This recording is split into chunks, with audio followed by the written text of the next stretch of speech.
يا أيها الناس اعبدوا ربكم الذي خلقكم والذين من قبلكم لعلكم تتقون۔ کا جاننا اور ان پر عمل کرنا یہ لازم ہے، واجب ہے، ضروری۔ وہ 3 مسائل کیا ہیں؟ کہتے ہیں پہلی بات یہ کہ ان اللہ خلقنا ورزقنا ولم یترکنا حملا، کہ اللہ سبحانہ و تعالیٰ نے ہمیں پیدا کیا ہے، وہی ہمارا رازق ہے، اور ہمیں اللہ سبحانہ و تعالیٰ نے آزاد نہیں چھوڑا۔ ولم یترکنا حملا، اللہ تعالیٰ نے ہمیں آزاد نہیں چھوڑا۔ اللہ ہمارا خالق ہے، بلکہ اہل سنت کے عقیدے کے مطابق ہمارے افعال کا بھی وہی خالق ہے۔ ہم فاعل اعمال ہیں، خالق اعمال نہیں ہیں، سمجھے نا؟ تو خالق ہمارے افعال کا اللہ سبحانہ و تعالی ہے۔ واللہ اللہ خالق کل شے، اللہ خالق کل شے، ہر چیز کا پیدا کرنے والا وہ اللہ سبحانہ و تعالی ہے۔ بلکہ یہ بھی صراط موجود ہے، واللہ خلقکم وما تعملون، اللہ تمہارا بھی خالق ہے اور جو تم عمل کرتے ہو وہ اس کا بھی اللہ ہی خالق ہے۔ کوئی چیز بھی اللہ کی تخلیق سے خارج نہیں ہے۔ اللہ اکبر کبیرہ، بلکہ اللہ تعالیٰ نے سورۃ قصص میں فرمایا نا، الا لہ الخلق ولہ الامر، یخلق ما یشاء و یختار، اللہ یخلق ما یشاء و یختار، کہ اللہ سبحانہ و تعالیٰ جو چاہتے ہیں پیدا کرتے ہیں، اور جس کو چاہتے ہیں پسند کر لیتے ہیں۔ یعنی مخلوق میں کسی کو کوئی درجہ مرتبہ عطا فرمانا یہ اللہ سبحانہ و تعالیٰ کے اختیار میں ہے۔ کوئی کسی کو درجہ مرتبہ دینے پہ قادر ہے نہیں ہے۔ عزت ذلت کس کے ہاتھ میں؟ اللہ رب العزت کے ہاتھ میں۔ حافظ ابن قیم رحمۃ اللہ علیہ نے زاد المعاد کی ابتدا میں اسی آیت کے تناظر میں بہت اچھی گفتگو کی ہے، بحث کی ہے۔ اگر آپ وہ دیکھ لیں تو آپ کے لیے بہت ہی فائدہ مند ثابت ہوگی۔ زاد المعاد پہلی جلد کی ابتدا ہی میں۔ اللہ اکبر کبیرہ، کہ ہر چیز کا خالق اللہ ہے اور ہر چیز کو امتیاز بخشنے والا، پسند کرنے والا وہ بھی اللہ سبحانہ و تعالی ہے، کوئی اور نہیں ہے۔ اللہ اکبر کبیرہ۔ فرمایا بل ارسل الینا رسولا، بلکہ اللہ تعالیٰ نے ہماری طرف رسول کو بھیجا ہے۔ فمن اطاعہ دخل الجنہ، اور جو اس رسول کی اطاعت کرے گا وہ جنت میں داخل ہوگا۔ یعنی اپنے اپنے دور میں، ہر دور میں جن انبیاء علیہم السلام کو اللہ سبحانہ و تعالیٰ نے منتخب فرمایا ہے یا رسولوں کو بھیجا ہے، ان انبیاء اور ان رسولوں کی تابعداری یہ اس دور میں جنت میں جانے کا سبب تھا۔ مگر نبی کریم حضرت محمد رسول اللہ صلی اللہ علیہ وسلم کی تشریف آوری کے بعد اب جنت میں جانے کی ایک ہی سبیل ہے، اور وہ آپ کی تابعداری۔ پہلے موسیٰ علیہ السلام ہوں، ابراہیم علیہ السلام ہوں، عیسیٰ علیہ السلام ہوں، یہ جتنے اولی العزم انبیاء ہیں علیہم السلام، ان کی تابعداری وہ اسلام کی تابعداری تھی، اللہ رب کی فرم برداری تھی۔ لیکن نبی علیہ السلام کی آنے کے بعد یہ پہلے انبیاء کی تابعداری اور فرم برداری وہ سب موقوف ہو گئی۔ وہ سب منسوخ ہو گئی ہے، موقوف ہو گئی. اور اس کے بہت سے دلائل ہیں. نبی علیہ الصلوۃ والسلام نے بھی اس بات کی وضاحت فرمائی ہے، اور قرآن مجید میں بھی وَإِذْ أَخَذَ اللَّهُ مِيثَاقَ النَّبِيِّينَ لَمَا آتَيْتُكُم مِّن كِتَابٍ وَحِكْمَةٍ. اس کی آیت کا مصداق جس طرح کہ حضرت عبداللہ بن عباس فرماتے ہیں رضی اللہ تعالی عنہ، وہ حضرت محمد رسول اللہ صلی اللہ علیہ وسلم ہے. اسی طرح اللہ سبحانہ و تعالیٰ کا نبی علیہ الصلوۃ والسلام کے بارے میں یہ فرمانا کہ میرے رسول من یطع الرسول فقد اطاع اللہ، من یطع الرسول فقد اطاع اللہ. جو رسول کی اطاعت کرے گا وہ اللہ کی اطاعت کرے گا. اب یہاں رسول سے مراد کون ہے؟ حضرت محمد رسول اللہ صلی اللہ علیہ وسلم مراد. اب آپ کی اطاعت جو ہے وہ اللہ رب العزت کی اطاعت ہے. اب آپ کے بعد پہلے انبیاء کرام علیہ السلام کی اطاعت بھی ملازم نہیں رہی. اللہ اکبر کبیرہ، اللہ اکبر کبیرہ. پہلے انبیاء کرام علیہ السلام کی رسالت اپنی جگہ، نبوت اپنی جگہ، لیکن اب اطاعت اور فرم برداری حضرت محمد رسول اللہ صلی اللہ علیہ وسلم کی. اللہ رب العزت کے پیارے پیغمبر صلی اللہ علیہ وسلم نے بھی فرمایا نا، اللہ اکبر کبیرہ، کہ جس آدمی نے، وہ حضرت جابر کی روایت رضی اللہ تعالیٰ عنہ کی، جس کے اختتام میں بالآخر فرشتے نے یہ بات کہی کہ من اطاع محمدً فقد اطاع اللہ. جس نے محمد کی اطاعت کی اس نے اللہ کی اطاعت کی. وہ محمد فرق بین الناس. محمد صلی اللہ علیہ وسلم کون ہے؟ کیا ہیں؟ لوگوں کے درمیان تفریق کرنے والے ہیں. کون مومن ہے، کون کافر ہے، کیا جائز ہے، کیا ناجائز ہے، حلال کیا ہے، حرام کیا ہے. اب یہ ساری تفریق یہ نبی کریم صلی اللہ علیہ وسلم کرتے ہیں. اب یہ تفریق کسی اور کی اتھارٹی یا کسی اور کی کا منصب نہیں ہے. اب یہ منصب نبی علیہ الصلوۃ والسلام کا ہے. معروف روایت ہے، آپ نے فرمایا کل امتی یدخلون الجنۃ الا من ابا. جانتے ہیں، مشکات میں بھی آپ نے پڑھی ہوگی، کل امتی یدخلون الجنۃ الا من ابا. قیل یا رسول اللہ من ابا؟ فقال من اطاعنی فدخل الجنہ ومن عصانی فقد ابا. یعنی یہ مراد، اس سے مراد صرف اب نبی کریم حضرت محمد رسول اللہ صلی اللہ علیہ وسلم ہیں. اپنے اپنے دور میں وہ سب نبی تھے، ان پر ایمان لانا یہ ہمارے ایمان کا حصہ ہے. جس طرح اللہ تعالیٰ نے فرمایا آمن الرسول بما انزل الیہ من ربہ والمؤمنون. رسول بھی اس بات کو مانتے ہیں اور مومن بھی مانتے ہیں. اور کیا ہے؟ کل آمن باللہ وملائکتہ وکتبہ ورسلہ لا نفرق بین احد من رسلہ.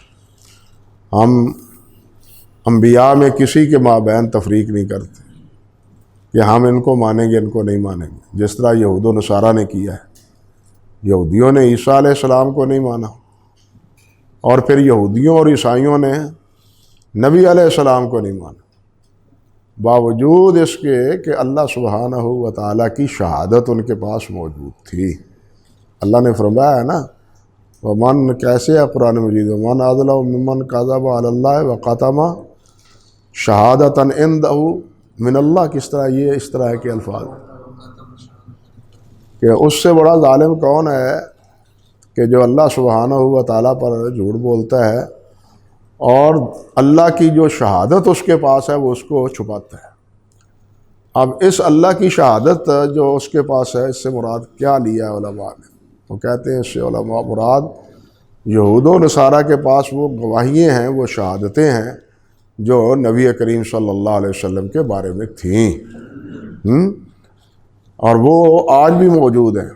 تورات میں بھی موجود ہیں، انجیل میں بھی موجود ہیں. ہمارے بر صغیر کے علماء نے، حضرت یعنی علماء تمام نے بلا تفریق ان بشارتوں کو جمع کیا ہے حضرت مولانا قاضی سلیمان منصور پوری رحمۃ اللہ علیہ کی رحمۃ اللہ عالمین میں کافی حصہ اس کا موجود ہے، اور اس پر مستقل ایک رسالہ مولانا محمد ابراہیم سیالکوٹی رحمۃ اللہ علیہ کا بھی ہے، اور ایک چھوٹا سا رسالہ جو دراصل مولانا سیالکوٹی ہی کے رسالے سے ماخوذ ہے، وہ مولانا ثناء اللہ امرتسری رحمۃ اللہ علیہ کا بھی، محمد رشی کے نام پر، یعنی ہم دوسرے علماء نے بھی اس پر لکھا ہے،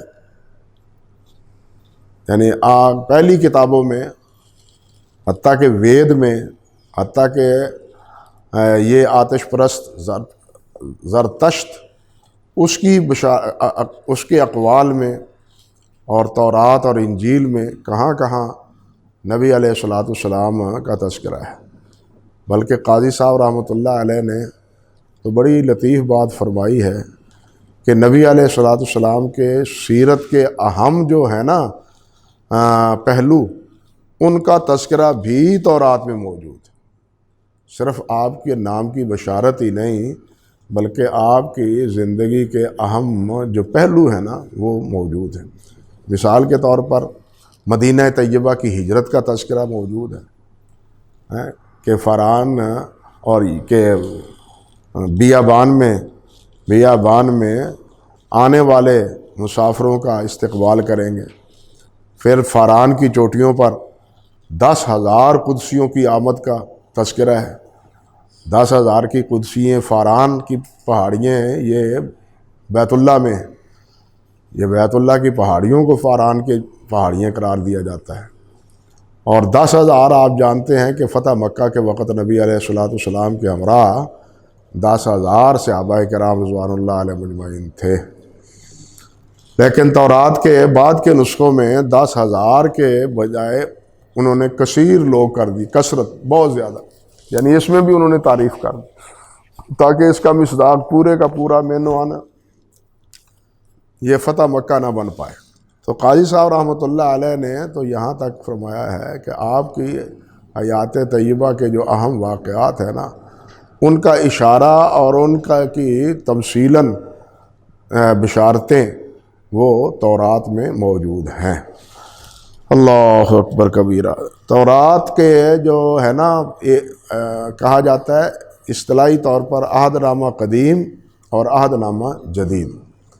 عہد نامہ قدیم میں تو وہ کتابیں شامل ہیں جو حضرت موسیٰ علیہ السلام اور دوسرے انبیاء کرام علیہ السلام کے کچھ صحائف ہیں، اور عہد نامہ جو جدید ہے اس میں دراصل اصل بنیاد جو ہے نا وہ 4 کتابوں پر ہے، متی پر، یوحنا پر، مرقس پر، متی، مرقس، یوحنا اور لوقا پر، ان 4 کتاب۔ باقی کتابیں جو ہے نا وہ ان کے حواریوں کے حوالے سے، اگرچہ یہ کتابیں بھی ان کے حواریوں نے ہی لکھی ہیں، یہ کتابیں بھی ان کے حواریوں کی ہیں، ان کی پوزیشن وہ نہیں ہے جو اللہ سبحانہ و تعالیٰ نے انجیل کے حوالے سے قرآن مجید میں ذکر کی ہے۔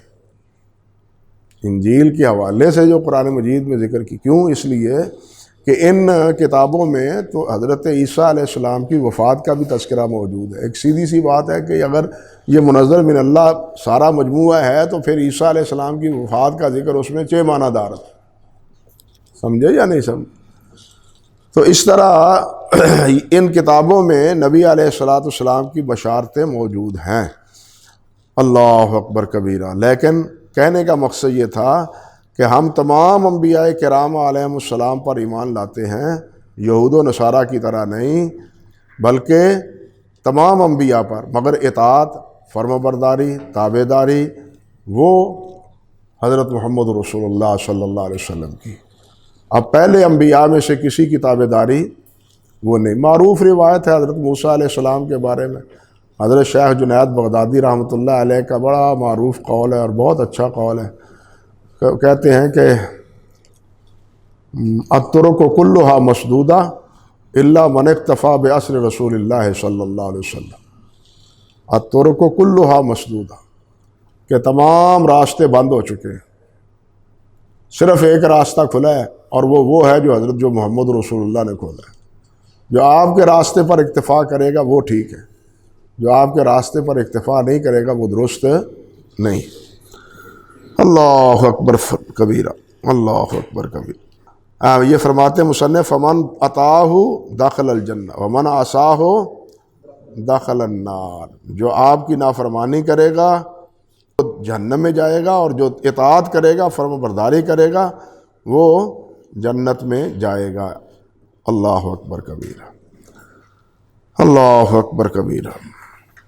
والدلیل کہتے ہیں اس پر دلیل کیا ہے؟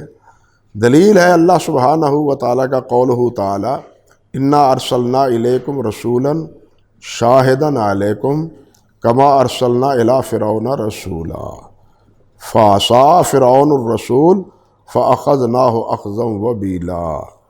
دلیل یہ ہے کہ ہم نے تمہاری طرف، مکے والوں، ہم نے تمہاری طرف اسی طرح رسول بھیجا ہے جو گواہ ہے تمہارے اوپر، جو تمہارے اوپر کیا ہے؟ گواہ ہے۔ شاہدن علیکم، یہاں وہ جھگڑا معروف ہے، ہمارے بریلوی حضرات خواہ مخواہ کا شور پر ڈالتے ہیں کہ شاہد کا معنی، حتیٰ کہ احمد رضا نے قرآن مجید میں ایک جگہ حاضر ناظر ہی کر دیا ہے۔ قرآن مجید میں شاہد کا ترجمہ ہی اس نے ایک جگہ حاضر ناظر کر دیا ہے، جبکہ یہ جو اللہ سبحانہ و تعالیٰ نے فرمایا نا وما کنت من الشاہدین، وما کنت من الشاہدین، یہاں شاہدین میں سے مراد کا ترجمہ یہ کیا ہے کہ آپ وہاں حاضر نہ تھے۔ جب ما کنت من الشاہدین میں جب آپ حاضر نہ تھے تو شاہد کا ترجمہ حاضر کرنا یہ کیسے ہوا درست؟ بات سمجھے یا نہیں سمجھے؟ اللہ ذوالجلال نے فرمایا نا وما كانت كنت بجانب الغربی اذ قضینا الی موسیٰ الامر وما كنت من الشاہدین۔ ہاں، قرآن مجید میں سورہ قصص میں اللہ نے فرمایا۔ تو یہاں شاہدین کا ترجمہ احمد رضا صاحب کرتے ہیں کہ آپ وہاں حاضر نہ تھے، مگر جہاں یہ آیت مبارکہ آتی ہے کہ یہی انا ارسلنا الیکم رسولا شاہدا علیکم، تو یہاں شاہد کا معنی وہ کیا کرتے ہیں کہ آپ کیا ہیں؟ حاضر ناظر ہیں۔ انا ارسلنا کا شاہدا و مبشرا و نذیرا، یہاں انا ارسلنا کا شاہدا و مبشرا و نذیرا و داعیا الی اللہ باذنہ و سراجا منیرا، تو یہاں شاہد کا ترجمہ وہ کیا کرتے ہیں؟ حاضر ناظر۔ اللہ اکبر کبیرہ، اللہ اکبر۔ حالانکہ حاضر ناظر کا ترجمہ کرنا بھی درست نہیں، کیونکہ خود کنز العمال میں جو ان کے حواشی ہیں ان میں لکھا ہے کہ ہر نبی کے سامنے اس نبی کی امت کے اعمال پیش کیے جاتے ہیں، اور یہ ایک حدیث میں بھی آتا ہے تورض علیہ اعمال امتی، میری امت کے اعمال جو ہے نا وہ پیش کیے جاتے ہیں۔ تو اس اعتبار سے گویا کہ انبیاء علیہم السلام کو یا نبی علیہ السلام کو امت کے احوال کی اجمالی خبر موجود ہے کہ امت کی پوزیشن کیا ہے، کیا کر رہی ہے، کیا نہیں کر رہی، حتیٰ کہ بسا اوقات تو جزوی باتیں بھی نبی علیہ السلام کو اس سے خبردار اور آگاہ کیا جاتا ہے۔ لہذا شاہد کا ترجمہ یہ کرنا کہ آپ حاضر ناظر ہیں اور آپ سب کچھ دیکھتے ہیں ہر امتی کے احوال کو اور ان کے اعمال کو، یہ درست نہ ہوا۔ اللہ اکبر کبیرہ۔ تو فرمایا کہ ہم نے آپ کی طرف رسول کو بھیجا ہے جو گواہ ہے تمہارے اوپر۔ حدیث میں آتا ہے نا، اصل مسئلہ تو یہ ہے کہ قیامت کے دن اللہ ذوالجلال والاکرام جب امتوں سے پوچھیں گے کہ تمہارے پاس کوئی رسول آیا، وہ انکار کریں گے کہ ہمارے پاس تو کوئی سمجھانے والا، کوئی پیغام دینے والا نہیں آیا۔ تو اس نبی کے، اس امت کے جو نبی ہوں گے ان کو اللہ ذوالجلال آنے کا حکم دیں گے، وہ نبی آئیں گے۔ آپ نے پیغام پہنچایا؟ نہیں پہنچایا ہے جی۔ وہ پھر کہیں گے نہیں جی کوئی نہیں پہنچایا، کوئی نہیں پہنچایا۔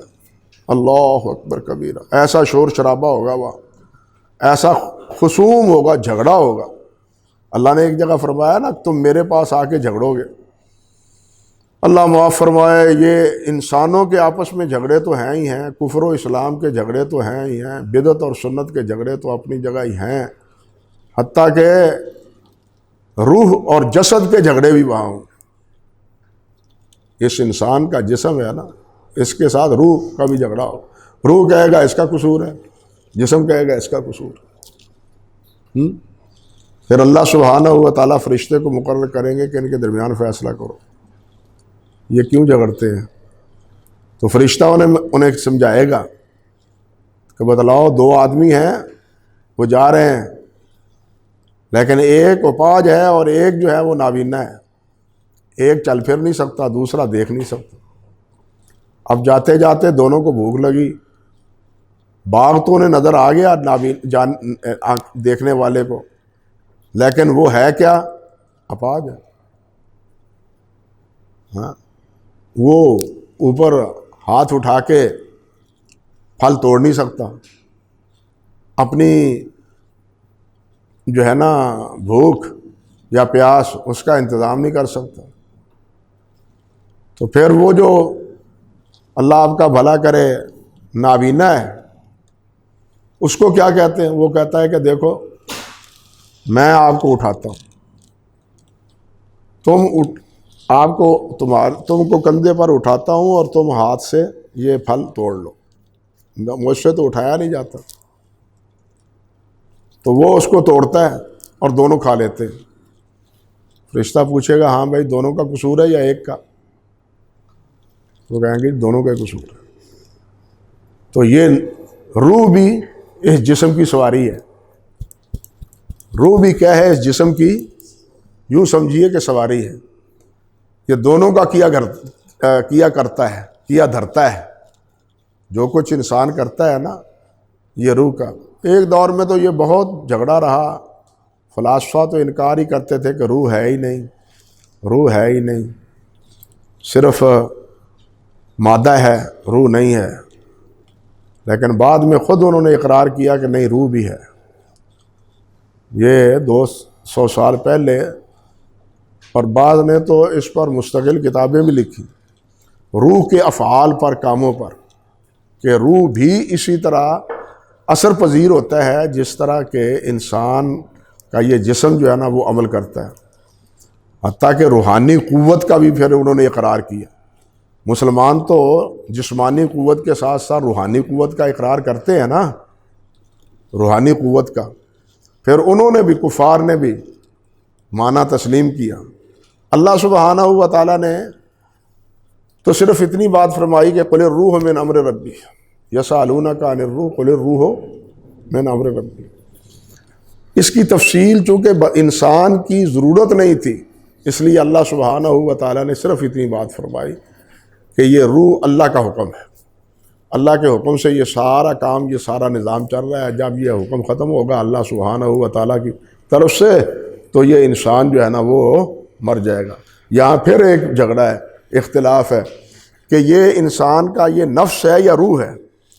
اس کو روح کہیں کہ نفس کہیں، یہ بھی اختلاف ہے، کیونکہ قرآن مجید میں یہ ہے نا کہ جان نکالنے کے وقت فرشتے کیا کہتے ہیں کہ اپنے نفس کو نکالو، روح کو نہیں کہتے۔ سورۃ آراف میں ہے یا انعام میں؟ اخرجوا انفسکم، اپنے نفس کو نکالو۔ یعنی وہاں یہ بھی جھگڑا ہے کہ یہ روح ہے، اس کو روح کہیں یا نفس کہیں، یہ بھی اختلاف ہے۔ اور اس پر پوری بحث کتاب الروح میں حافظ ابن قیم رحمۃ اللہ علیہ نے کی۔ اللہ اکبر کبیرہ، اللہ اکبر کبیرہ۔ فرماتے ہیں علیکم کما ارسلنا الی فرعون رسولا، جس طرح کہ ہم نے فرعون کی طرف رسول بھیجا تھا اسی طرح ہم نے تمہاری طرف رسول بھیجا۔ فعصا فرعون الرسول، تو فرعون نے رسول کی نافرمانی کی، نتیجہ کیا ہوا؟ فاخذناہ اخذا وبیلا، تو پھر ہم نے بہت سخت اس کو پکڑا۔ یعنی رسول کی نافرمانی کے نتیجے میں فرعون کو اللہ ذوالجلال نے پکڑا۔ فرعون رسول کی نافرمانی، یہاں دو مسئلے ہیں۔ پہلا مسئلہ تو یہ ہے کہ اس سے یہ بات ثابت ہوئی کہ کتاب کی نافرمانی ہی موجب مواخذہ نہیں ہے، بلکہ رسول کی نافرمانی بھی موجب مواخذہ ہے۔ بات سمجھے؟ کتاب کی جس طرح کہ اہل کتاب کہتے ہیں، اہل کتاب تو کہتے ہیں قرآن کی نافرمانی، اللہ اور اللہ کے رسول کی نافرمانی یا اطاعت، وہ تو اس کو مانتے ہی نہیں، وہ تو کہتے ہیں اللہ کی اطاعت، کہ اللہ کی کتاب کی اطاعت۔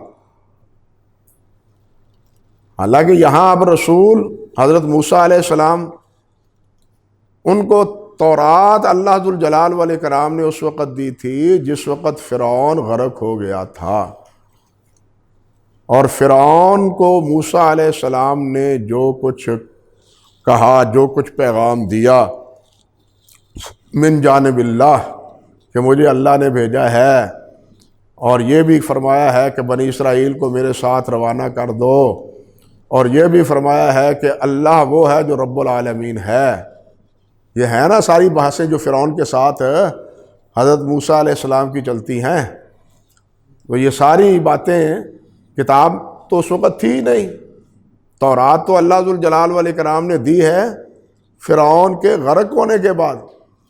اب سوال یہ پیدا ہوتا ہے کہ کتاب کی تابع داری ہی لازم ہے تو پھر فرعون کا قصور کیا تھا؟ فرعون کا کیا جرم تھا؟ تورات تو نازل ہوئی نہیں، کتاب تو اللہ نے ابھی دی ہی نہیں تھی موسیٰ علیہ السلام۔ تو یہ بات بتلاتی ہے کہ کتاب کے علاوہ رسول کی نافرمانی بھی اسی طرح موجب سزا ہے جس طرح کتاب کی نافرمانی موجب سزا ہے۔ اللہ، ایک بات تو یہ خلاصہ کلام ایک بات کا یہ ہے۔ دوسری چیز جو اس آیت سے معلوم ہوتی ہے وہ یہ کہ اللہ سبحانہ و تعالیٰ نے ارشاد فرمایا ہے کہ انا ارسلنا الیکم رسولا شاہدا علیکم کما ارسلنا الی فرعون رسولا، جس طرح کہ فرعون کی طرف ہم نے رسول بھیجا۔ اب فرعون کی طرف جو رسول بھیجا وہ تو موسیٰ علیہ السلام تھے، اب آپ جیسا رسول کون ہے؟ یعنی آپ جیسا، موسیٰ علیہ السلام جیسا، قرآن میں ہے نا کما ارسلنا الی فرعون رسول۔ اب یہ موسیٰ علیہ السلام کی طرف جو رسول بھیجا ان اوصاف کا حامل رسول کون ہے؟ ان اوصاف کا حامل ظاہر ہے کہ موسیٰ علیہ السلام کے بعد سوائے حضرت محمد رسول اللہ کے اور کوئی نہیں، اور کوئی نہیں۔ عیسیٰ علیہ السلام ہے نہیں، سلیمان اور داؤد علیہ السلام کو اللہ نے حکومت دی، لیکن وہ رسول نہیں نبی تھے، وہ رسول نہیں نبی تھے۔ اللہ نے رسول کا حکم دیا، اور رسول بھی ان اوصاف کا گویا کہ حامل جو کہ حضرت موسیٰ علیہ السلام کے اوصاف کے ساتھ ملتا جلتا تھا۔ عیسیٰ علیہ السلام کو اس کا مصداق قطعاً ہو ہی نہیں سکتے۔ کیوں؟ کہ عیسیٰ علیہ السلام بغیر باپ کے پیدا ہوئے ہیں، عیسیٰ علیہ السلام وہ رسول ہیں لیکن ان کی تو شادی نہیں ہوئی۔ عیسیٰ علیہ السلام نے فرعون کی طرح، موسیٰ علیہ السلام کی طرح کسی حکمران کے ساتھ لڑائی اختلاف نہیں کیا۔ بات سمجھے؟ یعنی اس کے برعکس نبی علیہ السلام پیدا ہوئے ہیں والدین سے۔ موسیٰ علیہ السلام کی جس طرح پرورش فرعون کے گھر میں ہوئی، حضرت محمد رسول اللہ صلی اللہ علیہ وسلم کی پرورش بھی حضرت حلیمہ سعدیہ کے ہاں ہوئی۔ موسیٰ علیہ السلام نے جس طرح مصر کو چھوڑا، ہجرت کی، نبی علیہ السلام نے بھی مکہ مکرمہ سے ہجرت کی۔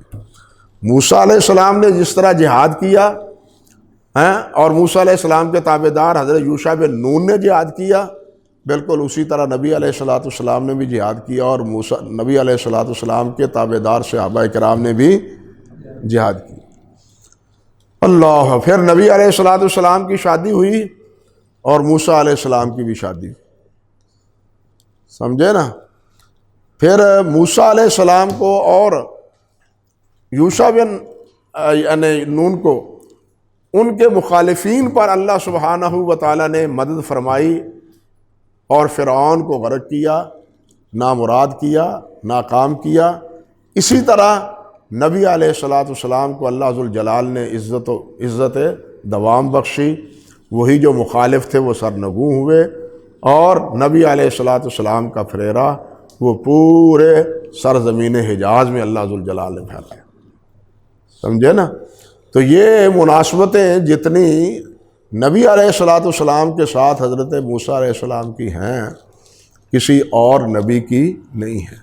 اور اس کا تذکرہ رحمۃ اللہ عالمین میں یہی بشارتیں ذکر کرتے ہوئے حضرت قاضی صاحب منصور پوری رحمۃ اللہ علیہ نے بھی کیا ہے، اور بڑی تفصیل سے کیا ہے رحمۃ اللہ عالمین۔ اللہ اکبر کبیرہ، اللہ اکبر کبیرہ۔ سمجھے بھائی؟ آگے چلیے۔ یہ تو الثانیہ،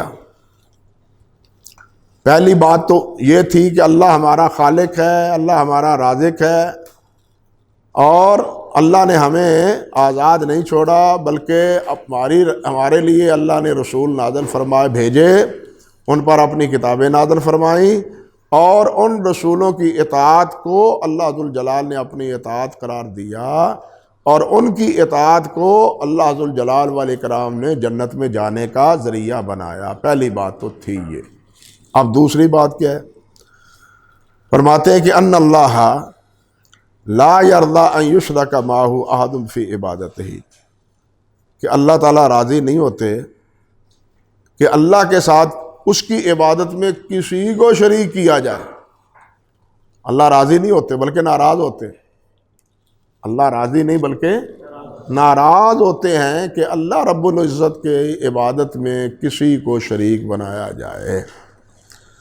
اللہ اکبر کبیر۔ اللہ رب العزت کسی کی عبادت یا کسی سے کے کفر سے بے نیاز، کسی کے کفر یا کسی کی عبادت سے اللہ ذوالجلال کیا ہے؟ بے نیاز۔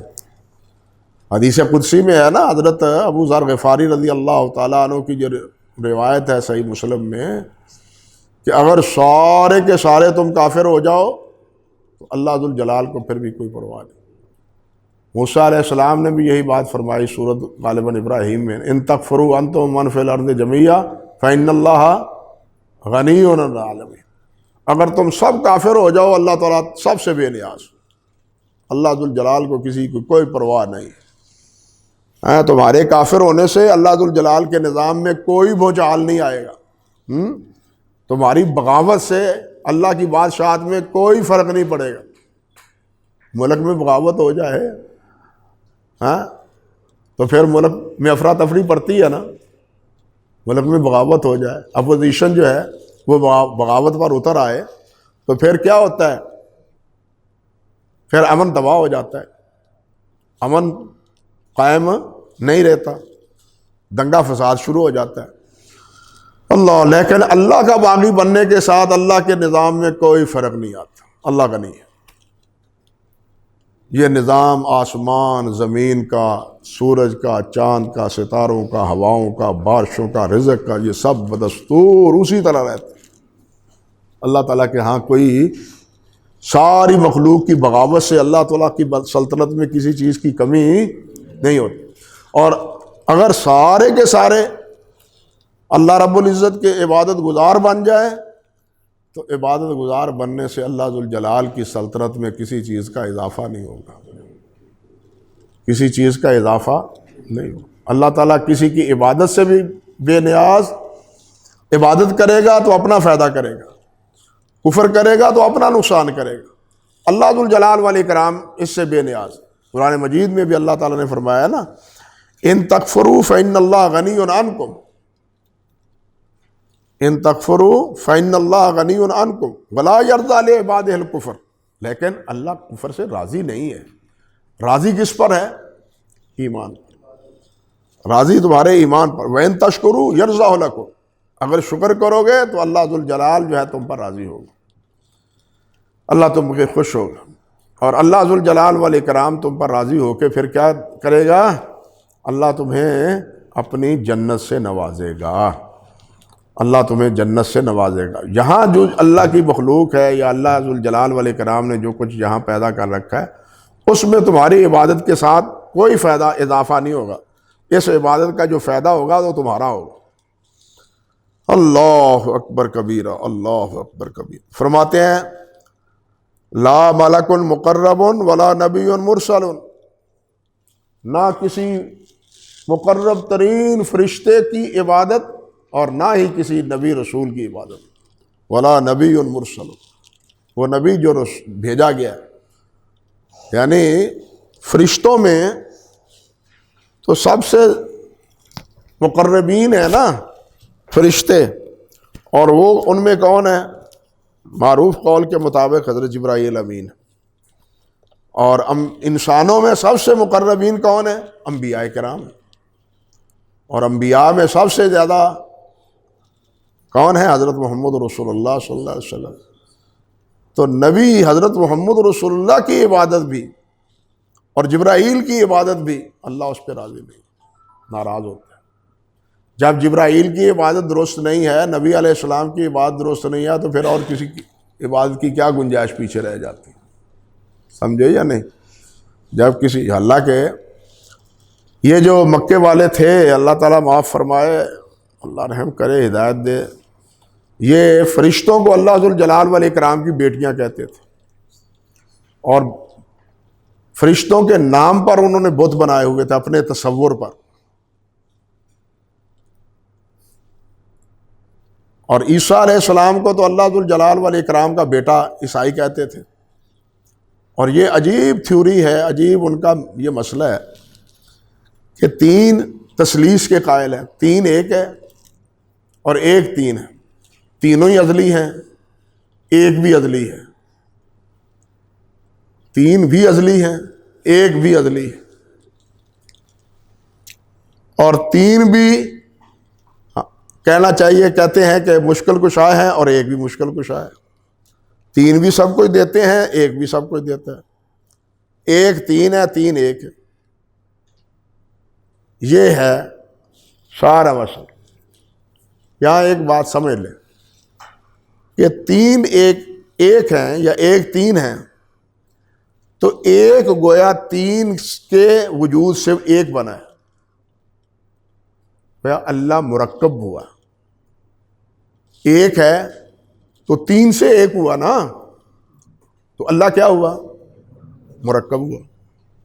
جو چیز مرکب ہوتی ہے وہ قدیم نہیں ہوتی، یہ سمجھ لیں، جو چیز مرکب ہوتی ہے وہ قدیم نہیں ہوتی۔ مرکب کہتے ہو کہ تین ایک ہے، تو پھر یہ ازلی اور قدیم کیسے ہوا؟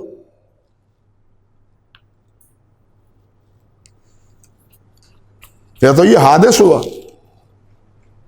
سمجھے نا؟ اس لیے تین کو ایک کہنا یا ایک کو تین کہنا، یہ ایک ایسا عقلی کہنا چاہیے کہ استحالہ ہے کہ کس کا کسی اعتبار سے بھی جس کی تائید نہیں کی جا سکتی۔ لیکن وہاں وہ یہ کہتے ہیں، یہ بات سامنے آنی چاہیے آپ کے، وہ یہ کہتے ہیں کہ الہیات میں بہت سی باتیں ایسی ہیں کہ جہاں تم بھی آ کے کہتے ہو کہ خاموش ہو جاؤ، اللہ ذوالجلال کے بارے میں کوئی باتیں جو ہے نا، ان کی ذات کے بارے میں کرنا جو ہے نا وہ درست نہیں ہے۔ ہم بھی تو کہتے ہیں نا الہیات، حدیث میں بھی آتا ہے نا کہ شیطان آ کے وسوسہ ڈالتا ہے، سمجھ گئے نا، بالآخر آ کے کہتا ہے کہ اللہ ذوالجلال کا خالق کون ہے، تو کیا فرمایا وہاں؟ خاموش ہو، خاموش ہو۔ یہ خاموشی ایمان ہے۔ وہ کہتے ہیں الہیات کے کئی مسائل ایسے ہیں جو عقل کے ہاں محال ہے، جو عقلاً محال ہے، اس پر کوئی استفسار نہیں ہو سکتا۔ اس لیے تین ایک اور ایک تین کے بارے میں بھی استفسار نہیں ہو سکتا۔ جیسے تمہارے ہاں الہیات میں کچھ مسائل ایسے ہیں، اسی طرح آپ بھی کہتے ہیں نا تفکروا لا تفکروا فی ذات اللہ بل تفکروا فی آیات اللہ۔ اللہ کی ذات کے بارے میں تفکر نہیں، بلکہ اللہ کی آیات کے بارے میں تفکر۔ ان فی خلق السماوات والارض واختلاف اللیل والنہار لآیات لأولی الالباب۔ یہ آیات ہیں، یعنی آیات اللہ میں تفکر کرو، اور بار بار قرآن یہی کہتا ہے کہ یہ اللہ کی آیت ہے، یہ اللہ کی نشانی ہے، یہ اللہ کی نشانی ہے. ہاں تو یہ آیات الہی میں تفکر کا فرمایا ہے اللہ نے، ذات الہی میں نہیں. تفکروا فی آیات اللہ لا تفکروا فی ذات اللہ. اللہ اکبر کبیر. مگر سوال یہ پیدا ہوتا ہے، ایک ہے وہ چیز جو عقلاً محال ہے، ایک وہ چیز جو عقلاً درست نہیں ہے. یعنی کہ آپ مطلب 2 اور 2 جمع 4، 2 اور 1 جمع 3، لیکن ایک وہ 3 تو نہ ہو سکے. 3 تو 2 اور 1 تو مل کے 1 ہو جاتا ہے. یہ ٹھیک ہے، قاعدہ ہے، عقل مانتی ہے. لیکن 1 3 یہ کیسے ہو گیا؟ یعنی 3 2 اور 1 مل کے کیا ہوا؟ 1. اس کو تو عقل مانتی ہے. لیکن اس کو عقل مانتی ہے تو سوال پیدا ہوتا ہے، تو یہ تو مرکب بنا، اور جو مرکب ہوتا ہے وہ حادث ہوا، اور جو حادث ہوتا ہے وہ الہ نہیں ہوتا. پھر یہ لازم اعتراض آیا، جب 1 ہے تو 1 کو آپ 3 کیسے کہتے ہیں؟ یہ عقل محال ہے. ایک چیز 3 میں تقسیم عقل محال. ایک چیز ہے عقل میں نہ آنا. ہاں عقل میں نہ آنا. انسان کی اللہ ذوالجلال کی تعریف ہی یہ کی ہے بعض حضرات نے، الہ وہ ہے جو وراء الورا ہے، جو عقل سے وراء الورا ہے. اللہ وہ ہے جو عقل سے وراء الورا ہے. اللہ رب العزت کی ذات وہی ہے کہ انسان اس کی کنہا اور حقیقت کو نہ سمجھنا، گویا یہ ہی اس کی الوہیت. اللہ ذوالجلال کی معرفت، اللہ کی آیات کی معرفت، اللہ کے اسماء و صفات کی معرفت، اللہ کے اسماء و صفات کی معرفت، اور اللہ رب العزت کی معرفت یہی ہے کہ اللہ کو مانے کہ اللہ کیا ہے، اللہ واحد ہے. یہ اللہ کی معرفت. یہ نہیں جس طرح کفار مکہ نے کہا تھا کہ نسب بیان کیجیے اللہ ذوالجلال کا. وہی سوال جو پہلے حدیث کے روح میں آیا ہے، وہی سوال کہ اللہ کا خالق کون ہے، معاذ اللہ. صحابہ نے بھی کہا تھا نا حضور ایسے وصف سے آتے ہیں کہ زبان زیب نہیں دیتی وہ بات کہتے ہو. آپ اسی کے علاوہ تو آپ قضاء و قدر کا مسئلہ دیکھ لیں. قدریہ جو پیدا ہوئے ہیں ایسے تو پیدا نہیں ہوئے. قضاء و قدر کا جنہوں نے انکار کیا ہے، ہم قدر کا ایمان لاتے ہیں. اب قدر کا اگر ایمان لاتے ہیں تو پھر تو جبریہ ہے. اب یہ قضاء و قدر کا یہ مسئلہ جو ہے اس کو بھی ہم اسی لیے مانتے ہیں کہ یہ اللہ اور اللہ کے رسول نے فرمایا ہے. سمجھے نا؟ لیکن اس کے ساتھ ساتھ یہ ماننے کے ساتھ ساتھ یہ بھی مانتے ہیں کہ اللہ ذوالجلال نے ہمیں اختیار دیا ہے کام کرنے کا. فیصلہ وہی ہے جو اللہ نے کرنا ہے، لیکن ہم مجبور نہیں ہیں. ہم مجبور نہیں ہیں. بلکہ مثال تو نہیں میں دیتا، لیکن شیطان کیا کہے گا قیامت کے دن؟ قیامت کے دن تو یہی کہے گا نا کہ میں نے تمہیں مشورہ دیا، اللہ کی بات تم نے مانی نہیں، میری بات تم نے مان لی. شیطان کہے گا نا قیامت کے دن میرا کیا قصور ہے؟ اللہ کے وعدے پر تم نے یقین نہ کیا، میرے وعدوں پر پھسل گیا تم.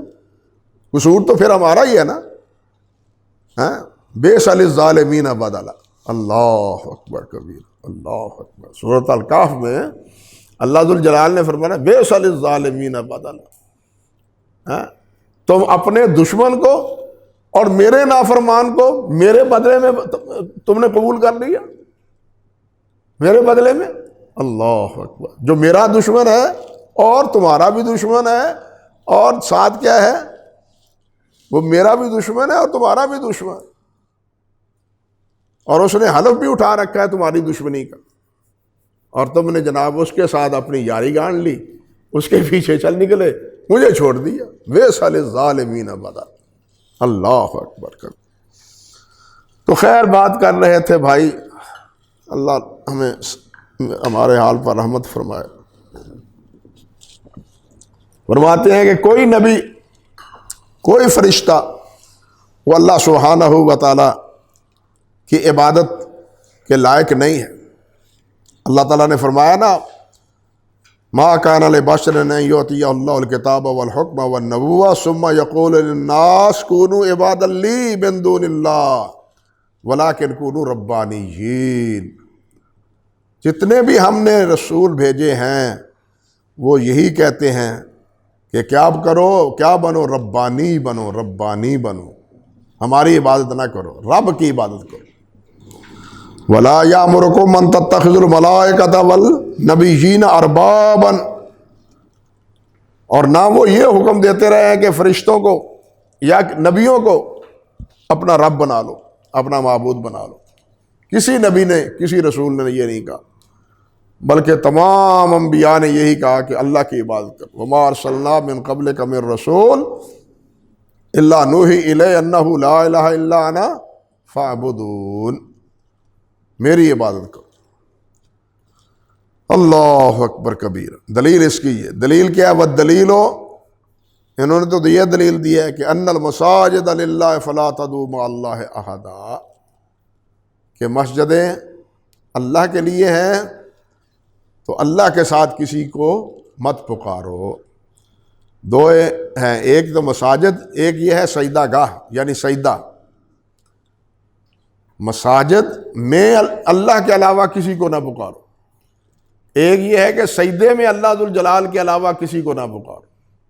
سجدے میں اللہ کی تسبیح، اللہ کی تحمید، اللہ کی تکبیر، اس کا اقرار اور اس کا اعتراف۔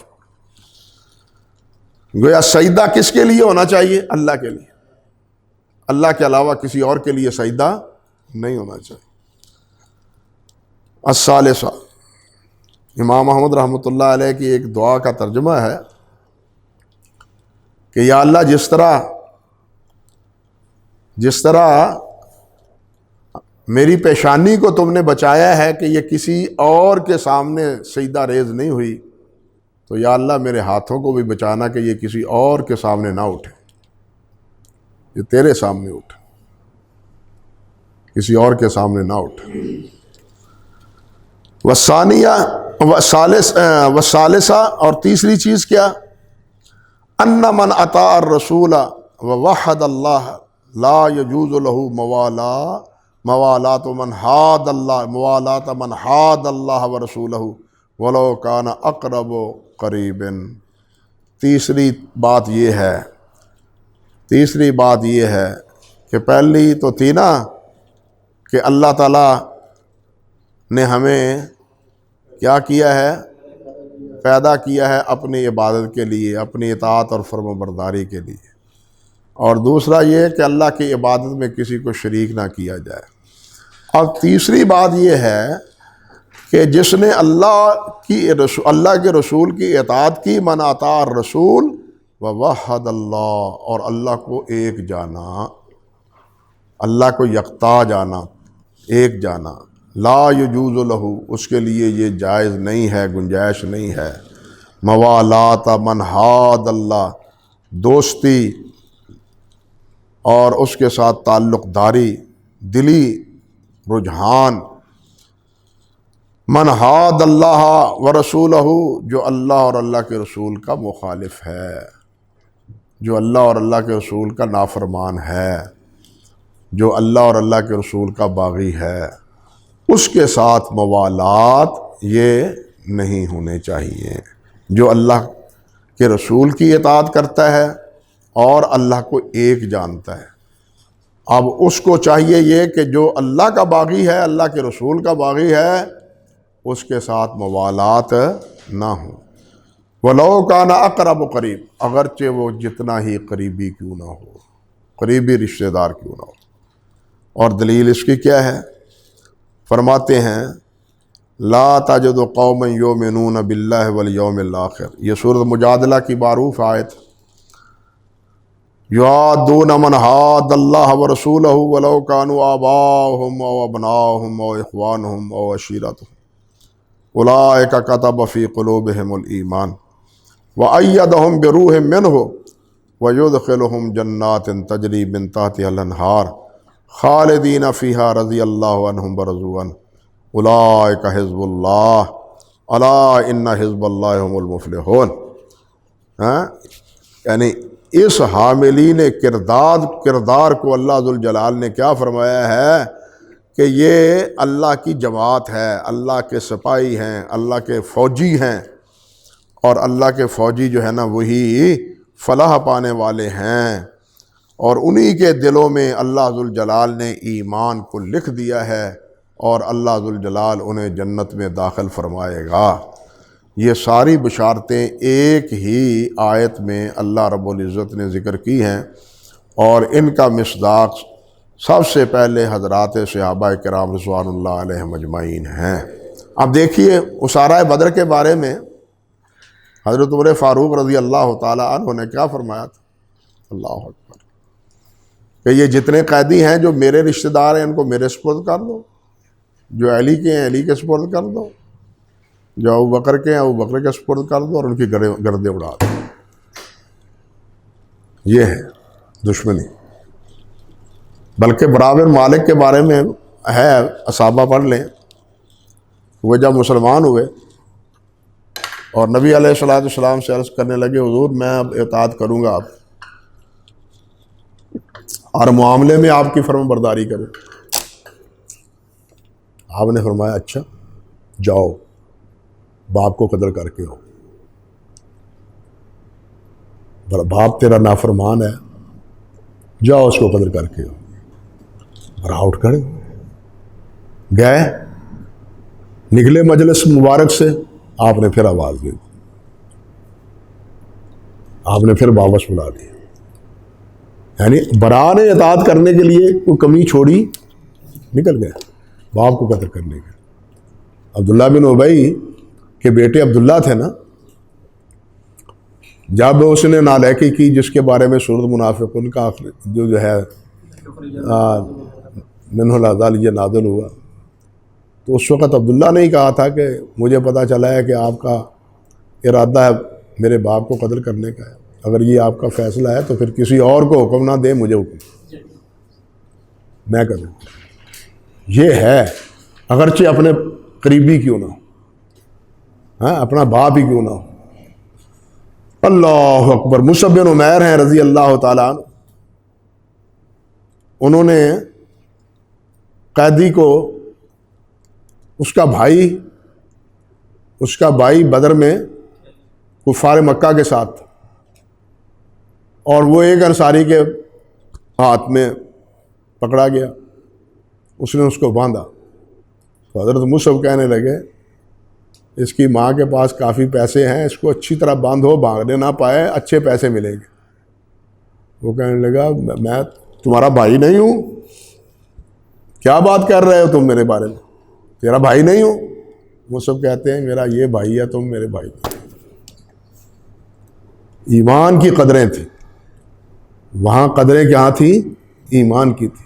حضرت مصعب بن عمیر رضی اللہ عنہ۔ اور قرآن مجید میں بھی اللہ ذوالجلال نے فرمایا اشداء علی الکفار رحماء بینہم، اور اللہ ذوالجلال والاکرام نے مختلف مقامات پر یہ بات فرمائی ہے یا ایھا الذین آمنوا لا تتخذوا بطانۃ من دونکم، کہ اپنے علاوہ کسی اور کو اپنا رازدان نہ بناؤ، اپنے علاوہ کسی اور کو اپنا رازدان نہ بناؤ۔ اور یہ بھی فرمایا کہ یا ایھا الذین آمنوا لا تتخذوا اليہود والنصارى اولیاء، کہ یہود و نصارہ کو اپنا دوست نہ بناؤ۔ یہود و نصارہ کبھی مسلمانوں کے دوست نہیں بنے، ہمیشہ یہودیوں نے اور عیسائیوں نے مسلمانوں کے ساتھ زیادتی کی۔ حالانکہ اگر عیسائی مل کے ساری عمر، ساری دنیا کے عیسائی مل کے ہمیشہ کے لیے اسلام کے ممنون احسان رہیں تو وہ اسی کا احسان نہیں جتلا سکتے، نبی علیہ السلام کا اور اسلام کا، کیونکہ 550 سال تک حضرت عیسیٰ علیہ السلام کے بارے میں جو یہودیوں کی زبان تھی، اس کو اگر کسی نے لگام دی ہے تو وہ قرآن نے دی ہے اور حضرت محمد رسول اللہ نے دی صلی اللہ علیہ وسلم۔ یعنی عیسیٰ علیہ السلام کا دامن پاک کیا ہے، سب سے پہلے ان کی والدہ کی پاک دامنی بیان کی ہے تو اس دور میں سب سے پہلے کس نے؟ قرآن نے بیان کی، نبی علیہ الصلوۃ والسلام نے بیان کی۔ عیسائیوں کو تو ممنون احسان ہونا چاہیے، لیکن یہ الٹا انہی کے گلے پڑتے ہیں، اتنے احسان نافراموش ہیں، اتنی ناشکری ان کی۔ اللہ اکبر کبیرہ۔ اور سورت یہ جو ہے الانفال کی آخری آیت میں تو اللہ ذوالجلال والاکرام نے بڑے ہی خوفناک انداز سے فرمایا کہ اگر تم یہ ایسا نہ کرو گے تو پھر زمین میں فساد ہوگا، اور اب فساد ہو رہا ہے کہ کافر جو ہیں ایک دوسرے کے دوست ہیں۔ آج بھی وہی صورت ہے، اس وقت بھی وہی صورت تھی۔ فرمایا الا تفعلوہ، اگر تم یہ نہیں سمجھو گے کہ یہ آپس کے دوست ہیں، تمہارے دوست نہیں ہیں، تو پھر کیا ہوگا؟ فتنہ ہوگا اور بہت بڑا فساد رونما ہوگا۔ مسلمانوں میں اس وقت جو فتنہ اور فساد رونما ہے وہ اسی آیت کی نافرمانی کے نتیجے میں ہے کہ ہم وفادار ہیں یہود و نصارہ کے، ان کی شروط کے، ان کا یعنی تعلیم، ان کی معاشرت، ان کی تہذیب، ان کی تعلیم، ان کی تجارت، ان کی، یہ سب کچھ ان کا ہے یا نہیں ہے؟ ملک میں جو کچھ تنفیذ ہو رہی ہے یہ سارے انہی کی تابع داری میں ہو رہی ہے، انہی سے موالات، حالانکہ وہ ایک دوسرے کے کیا ہے؟ دوست، اور یہ مسلمانوں کے مقابلے میں، حالانکہ جو اصل ہیں وہ کیا کہتے ہیں؟ لیست النصارى علی شیء ولیست الیہود علی شیء۔ وہ کہتے ہیں یہودی کا کوئی ایمان نہیں، اور وہ کہتے ہیں نصارہ کا کوئی ایمان نہیں، لیکن جب اکٹھے ہوتے ہیں تو پھر کیا کہتے ہیں؟ لن يدخل الجنۃ الا من کان یہودا او نصارى، اس کے بغیر نہیں ہو سکتا۔ اس لیے اللہ اکبر، مسلمانوں کو اس حقیقت کو سمجھنے کی اللہ توفیق عطا فرمائے کہ ہمارا دشمن کون ہے۔ ہمارا دشمن شیطان ہے، اور شیطان کے یہی چیلے ہیں کہ جتنے شیطان کے، وہ ہندو ہوں، وہ یہودی ہوں، وہ عیسائی ہوں، یہ شیطان کے چیلے ہیں، ان کی اطاعت شیطان کی اطاعت۔ جس طرح اللہ کے علاوہ فرشتوں کی کر لی جائے یا نبیوں کی کر لی جائے یا ولیوں کی عبادت کر لی جائے، وہ شیطان کی عبادت، وہ کسی اور کی عبادت، شیطان کی عبادت۔ اللہ ذوالجلال فرمائیں گے نا الم اعہد الیکم یا بنی آدم اللہ تعبدوا الشیطان۔ میں نے کہا نہیں تھا کہ شیطان کی عبادت نہ کرنا، یہ شیطان کی عبادت، شیطان کی اطاعت ہے، اور وہ کس کی ہے؟ جو اللہ، جس کی بھی کی جائے اللہ کے مقابلے عبادت کی جائے یا اطاعت کی جائے، یہ شیطان کی عبادت۔ اسی طرح یہ کفار سب کے سب جو ہے نا وہ کس کا ہے؟ یہ حزب الشیطان ہے۔ یہ کیا ہے؟ حزب الشیطان ہے۔ اور اہل ایمان وہ کیا ہیں؟ حزب اللہ ہے، جو اس آیت کا مصداق، حزب الشیطان اور حزب اللہ، یعنی عبادت اللہ کی اور عبادت شیطان کی، درمیان میں کوئی واسطہ نہیں ہے، سمجھے نا؟ من یکفر بالطاغوت ویؤمن باللہ، من یکفر بالطاغوت ویؤمن باللہ فقد استمسک بالعروۃ الوثقی۔ پھر ہے پکا ایمان کہ سب طاغوت کا انکار کرو اور ایک اللہ کے ساتھ وابستہ ہو جاؤ، یہ ایمان ہے۔ اب تو تہذیب بھی ان کی، تعلیم بھی ان کی، لباس بھی ان کا۔ میں ہمیشہ کہا کرتا ہوں کہ جب انسان کی تعلیم بدلتی ہے پہلے مرحلے پر اس کا لباس بدلتا ہے۔ تاریخ اس بات کی گواہ ہے کہ جب کوئی قوم، کوئی امت کسی دوسری قوم کی تعلیم کو اختیار کرتی ہے تو اس تعلیم کے ساتھ اس کا لباس بھی بدل جاتا ہے، اور جب لباس بدلتا ہے تو تہذیب بھی بدل جاتی ہے، کلچر بدل جاتا ہے، طور اطوار بدل جاتے ہیں۔ پھر اسلام کی تہذیب کا وہ دل دادا نہیں رہتا، دوسری تہذیب اس کے پھندے میں پھنس جاتا ہے، اور ہم اس پھندے میں بڑے بری طرح پھنسے ہوئے ہیں۔ ہم نے لباس بھی ان کا، بلکہ لباس ان کا کیا، جو ان کے اتار ہیں وہ ہمارا لباس، سمجھے یا نہیں؟ جو ان کے اتارے ہوئے کپڑے پتہ نہیں وہ پاک بھی ہیں یا ناپاک کیسے ہیں، وہ ہمارا لباس، کہاں پہنچے ہوئے ہیں ہم، کہاں تک، یعنی ذلت اور رسوائی اور پسپائی ہم نے اختیار کر رکھی ہے۔ 1000 سال تک جو مسلمان عزت اور آبرو کے ساتھ جیے تھے، میں نے پتہ نہیں آپ کو بتلایا یا نہیں، کسی جگہ ذکر کیا تھا میں نے، ایک دور میں جرمن کے ساتھ یورپ کا جو علاقہ لگتا ہے، درمیان میں ایک کہنا چاہیے کہ بڑا ایک دریا ہے جس کو پار کیا جا سکتا ہے آسانی کے ساتھ، بہت بڑا نہیں، ایک چھوٹا دریا ہے۔ تو یورپ کے جو دوسرے علاقے تھے، جب اس جرمن والوں کی فصل پکتی تھی، تیار ہوتی تھی، تو وہ آ کے ان کی فصل کاٹ لیتے اور ان پر حملہ آور ہوتے اور ان کو بھگا دیتے۔ ہر سال اس طرح ہوتا۔ اللہ اکبر کبیرہ۔ تو ایک سال جرمن کے بادشاہ نے سلطان عثمان کو لکھا، ترکی کے بادشاہ کو، کہ آپ مسلمانوں کے بادشاہ ہیں، ہمارے ساتھ سال ہا سال سے یہ ظلم ہو رہا ہے، کیا آپ ہماری دلداری کے لیے اور ہمارے بچاؤ کے لیے کوئی سبیل پیدا کر سکتے ہیں کہ اپنے فوجی بھیج دیں اور ہماری یہ فصل بچ جائے، ہمارا نقصان نہ ہو۔ سلطان نے جواباً لکھا، فوج بھیجنے کی ضرورت نہیں، یہ میں اپنی فوج کی وردیاں بھیج رہا ہوں، یہ وردیاں اپنے فوج کو، اپنے لوگوں کو، باشندوں کو پہنا دو، اور جب فصل تیار ہو جائے تو انہیں کہو کہ اپنے علاقے میں دریا کے اوپر گشت کرو۔ اب یورپ نے یہ دیکھا کہ شاید سلطان عثمان کے فوجی وہ ان کی مدد کی اور پشت پناہی کے لیے آ گئے ہیں، وہ خوف زدہ ہو کے وہ پیچھے چلے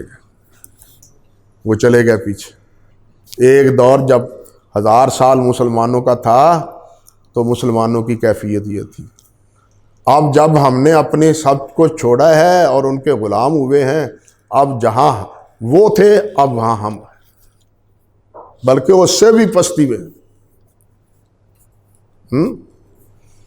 یہ لوگ کہتے ہیں نا تم تو پچھڑے چلے گئے، وہ پیچھے ہماری تاریخ وہ ہمیں سر اٹھا کے چلنے کی ترغیب دیتی ہے، سر نیچا کر کے چلنے کی ہماری تاریخ اجازت نہیں دیتی۔ ہماری 1000 سالہ جو تاریخ ہے، یہ تو اب آ کے جب ہم نے اپنے پیچھے کو بھولا ہے، وہ سبق پیچھا بھولا ہے، قرآن کو بھولا ہے، سنت کو بھولا ہے، سلف کو بھولا ہے، تو پھر ہم کہاں ہوئے؟ وہ جس طرح امام مالک رحمۃ اللہ علیہ نے فرمایا تھا، یا جس طرح اللہ کے رسول صلی اللہ علیہ وسلم نے فرمایا تھا، ہے نا، کہ آپ نے ارشاد فرمایا تھا ان اللہ یرفع بہذا اقواما ویضع بہ آخر۔ اب اس کا شکار ہوئے ہیں، لیکن مسلمان بیوقوف کہتے ہیں وہ جو پرانیاں گلاں جی، پرانیاں گلاں، وہ پرانی بات کی طرف آؤ، تم نئی بات کیا ہے؟ کیا تم ہمیں نئی بات دے رہے ہو؟ ہاں، اس سائنس نے ہمیں کیا دیا ہے؟ مارو انسانوں کو، مارو۔ وہ پہلے قتل و غارت ہوتی تھی، لڑائی ہوتی تھی، اب کیا ہے؟ ایک میں لاکھوں مرتے ہیں صرف ایک بٹن دبانے سے۔ یہ سائنس نے یہ دیا ہے ہمیں، انسانیت کو تباہ کرنے، سائنس نے انسانیت کو تباہ کیا۔ معذرت کے ساتھ اب پورے ملک کا آپ کا پانی پینے کا قابل نہیں ہے، کس کی وجہ سے؟ اسی سائنس کی وجہ سے، یہ فیکٹریوں کی وجہ سے۔ یہ لباس آپ نے پہن لیے اچھے، پانی سے آپ محروم ہو گئے، یہ کس کا نتیجہ ہے؟ یہ اسی سائنس کا نتیجہ۔ لیکن اس کے جو متبادل ہیں وہ ہم نے سوچے ہی نہیں، وہ راستے ہم نے بھلا ہی دیے۔ تو خیر بھائی، یہ باتیں ہیں۔ تو عرض کرنے کا مقصد یہ تھا کہ حضرت شیخ رحمۃ اللہ علیہ نے یہ فرمایا ہے کہ وَعْلَمْ أَرْشَدَكَ اللَّهُ لِطَاعَتِهِ، اللہ تعالیٰ تمہیں اپنی اطاعت اور فرمانبرداری کی رہنمائی عطا فرمائے۔ ان الحنیفیت ملت ابراہیم، کہ حنیفیت جو ہے یہ ملت ابراہیمی ہے۔ ملت کا اطلاق سوائے نبی کے اور کسی پر نہیں ہوتا۔ ملت موسوی، ملت ابراہیمی، ملت محمدی یا ملت مالک نہیں کہہ سکتے، ملت ابی حنیفہ نہیں کہہ سکتے۔ الامام راغب رحمۃ اللہ علیہ نے مفردات القرآن میں یہ بات فرمائی ہے ملت کی تعریف میں کہ ملت کا اطلاق نبی کی تعلیم پر ہوتا ہے، نبی کی تعلیم پر۔ ملت کا اطلاق کسی امتی کی پیروی پر نہیں ہوتا۔ تو یہ ملت ابراہیمی ہے۔ ما کان ابراہیم و یہودیوں ولا نصرانیوں ولیکن کان حنیفا مسلما وأوحینا الیک ان اتبع ملت ابراہیم حنیفا ومن یرغب عن ملت ابراہیم۔ کئی مقام پر اللہ سبحانہ و تعالیٰ نے ملت ابراہیمی کی پیروی کا حکم دیا، اور نبی عام عمومی طور پر بھی اور خود نبی علیہ السلام کو بھی۔ اللہ اکبر کبیر۔ فرماتے ہیں ان تعبد اللہ وحدہ مخلصا لہ الدین، کہتے ہیں کہ وہ ملت حنیفی ہے کیا؟ وہ کہتے ہیں وہ یہ ہے کہ تم ایک اللہ کی خالص اسی کی عبادت کرو، اسی کے دین کے ساتھ مخلص ہو کے۔ وَبِذَلِكَ أَمَرَ اللَّهُ جَمِيعَ النَّاسِ وَخَلْقَهُمْ، اسی کا اللہ ذوالجلال نے تمام لوگوں کو حکم دیا اور ساری مخلوق کو اسی کا حکم فرمایا۔